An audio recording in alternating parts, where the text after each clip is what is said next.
Hello, I'm Toycat, and when I think of Saudi Arabia, I think of oil, and maybe a severe lack of human rights. But this video is about what would Saudi Arabia be like without that oil. Since over 80% of all of Saudi Arabia's exports are mineral fuels, which is mostly oil, this is clearly a crucial part of their economy. In fact, they export more than $200 billion of mineral resources every single year. But without this, what would Saudi Arabia be like, and could it even change the world? So the story starts in the 1930s after World War I destroyed Europe, physically and economically. But for Saudi Arabia, this is when they started to transform from a low-income country, or LIC for short, if you're here to learn about abbreviations. That's the best bit about any history or geopolitics video, am I right? But they transformed into a more trade-focused nation. This was, make no mistake, down to oil, and when Saudi Aramco collaborated with Texaco and Chevron to help start the country's oil empire and to explore their mostly untouched oil fields.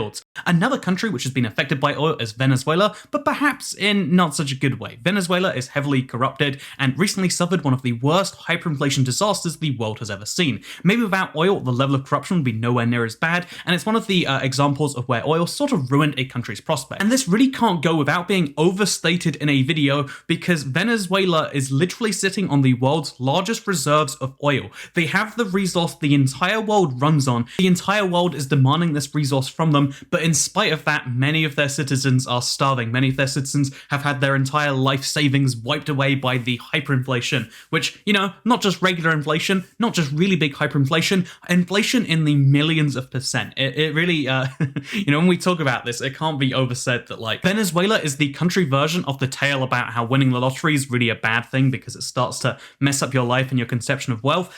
They had an insane amount of money coming in, and they started to funnel it to their favorite political causes, and then the money is spent on those political causes, and when oil falls even the tiniest bit, they literally don't take it out of the ground. So now the world's wealthiest nation in terms of oil resources can't turn that into it's a big tragedy, and it's a reminder that, like, coming into wealth suddenly can be a bad thing, and that's something important to note when we're talking about Saudi Arabia.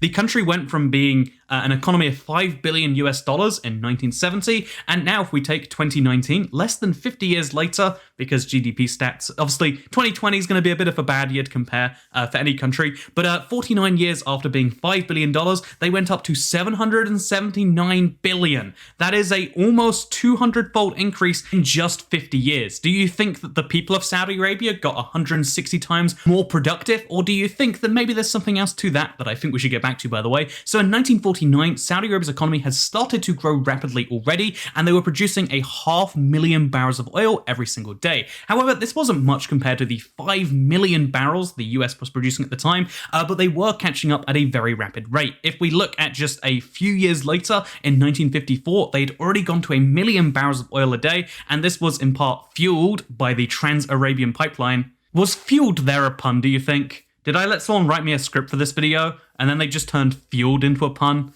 I'm seriously disappointed. But this was fueled by the Trans-Arabian Pipeline, which helped to export their oil more cheaply and more quickly to countries like Georgia, Syria, Lebanon, and more importantly, allowing them to reach the Mediterranean Sea, leaving open the possibility of a more Europe-focused trade, which was of course to come in the next few decades. But if we skip forward across the growth and the expansion to the key pivotal moment of 1979, which was when the infamous oil crisis took hold of the world. Skyrocketing oil prices went from just $3 a barrel to $12, quadrupling in price. This was terrible news for most countries as oil became very hard to get a hold of, and it severely damaged companies, in particular airlines, who needed fuel to make any money at oil.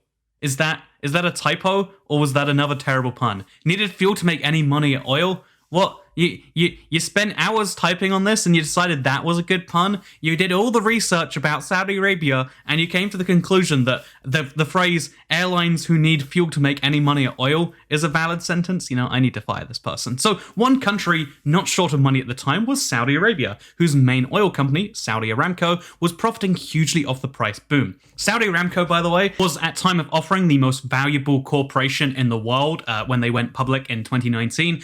So if you look at all the biggest companies that rivaled them, the Amazons or the Microsofts, people that made innovative new services that were like very successful, they paled in comparison to the idea of just being a single company that had exclusive rights to get black gold from the soil. So yeah, there are two major routes. You can be a very large company with many thousands of ways of making revenue and innovative new technologies, or you can sell black gold to people and be the exclusive people who have the right to do that over an entire country. Anyway, now it's me getting off track, but getting back to the point before they could actually publicly list, leading up to the price peak of 1980, Saudi Arabia had actually been buying out private investors in an attempt to nationalize the company, which seemed like a bad idea when prices came down in the early 80s, but Saudi Arabia managed to put a stop to this, not only through another oil crisis, but through OPEC. What is OPEC, you might ask? OPEC is a cartel which can change production to increase or decrease prices. A cartel might be seen as an illegal thing on a local or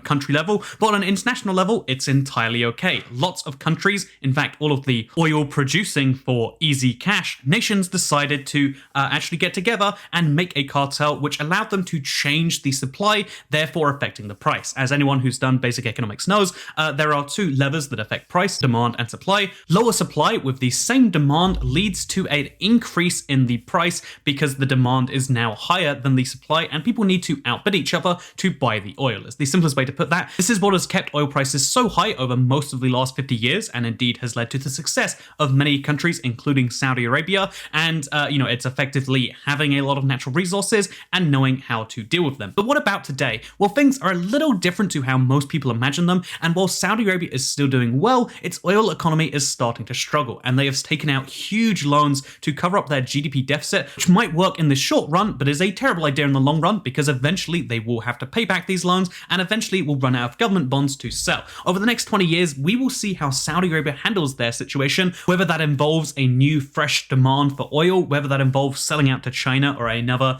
major power, or even just managing to get on top of their debts in time. Whatever is happening in Saudi Arabia in the next 20 years, they are certainly better off with oil than without. Compare Saudi Arabia to Ethiopia, for example. Ethiopia is a much poorer nation with very little oil, but the complete opposite of Saudi Arabia. In most other ways, they are very similar. Both countries have difficult terrain to be an economically successful nation. Ethiopia suffers from food and water shortages, and of course so too with Saudi Arabia, were it not for imports, which they can do very easily with their oil money. And while Saudi Arabia is about twice the size of Ethiopia, there is almost no part of the Middle East which isn't desert, so in many ways Ethiopia is better off. Except for oil though, one country became one of the most controlling and politically able countries in the world, and another is a nation which can barely feed its 100 million plus population. And that is a more successful example of a country that parallels Saudi Arabia without the oil. And so the Middle East without oil would just be like the Sahara Desert, dry, desolate, and with only a few people living there. Instead, oil transformed a desert into an oasis of life and economic activity. But to come back to the key question, would Saudi Arabia without oil maybe even change the world? With 15% of the world's oil reserves sitting under Saudi Arabia's territory, it might have forced countries to go greener sooner, not through political will as we see in our current timeline, but instead through a sheer need of energy other than oil.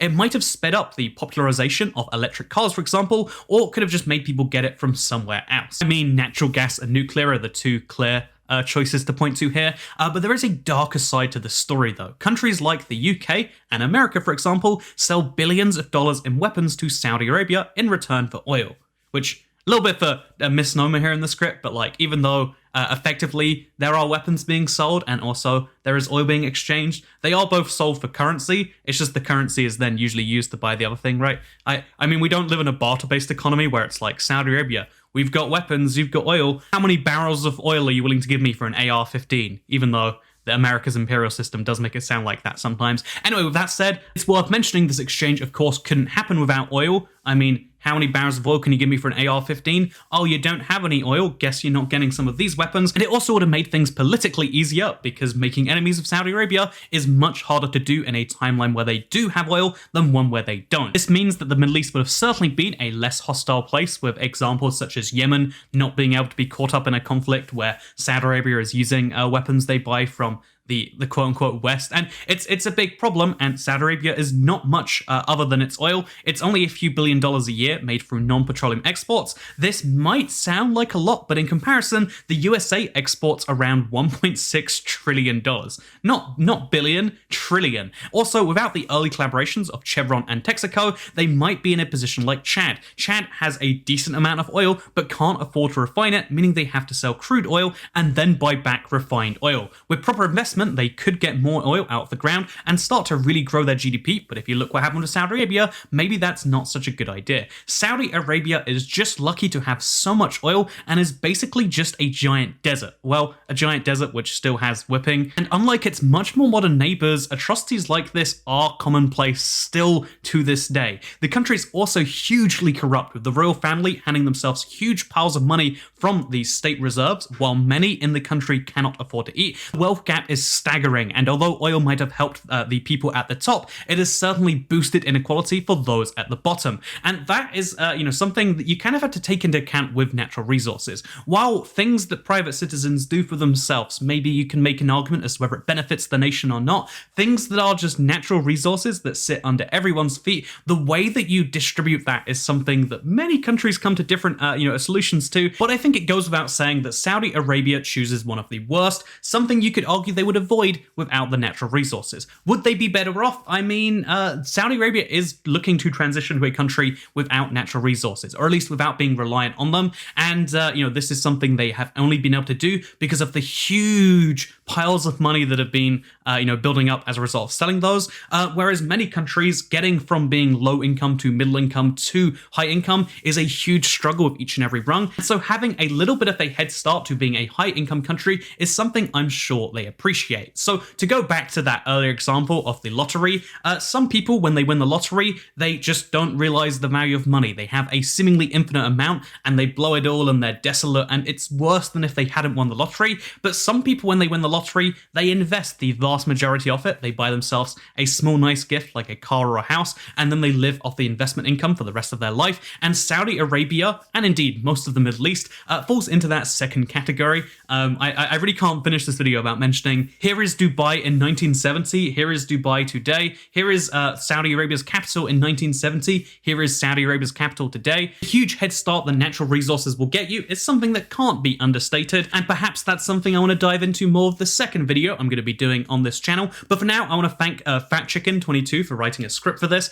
I figured I would try a scripted version. The next one's going to be almost entirely unscripted. It's just going to have some basic points that I want to go over. And I also want to thank the animator, who I'll let thank themselves in fun country ball style on screen right now, because I don't know what country they're from or which country ball is going to be ridiculous, so I'm going to enjoy this as much as you do. But obviously the biggest inspiration for this style is Brain for Breakfast. His passing a couple of years ago is one of the big tragedies for the YouTube history / geopolitics geography community, whatever you want to see it as. Like, learning on YouTube was seriously affected by that, and if I can even just shine the tiniest candle to what he did on YouTube, I figured it was worth a try, and that's why I've put the time and the money into making this series. And I just want to say one more time, thank you to him, thank you to all of you for watching, thank you to the people who helped me put this together, and let me know what you think in the comments down below. Because for now, second channel, I guess I clearly care, at least a little bit. Goodbye.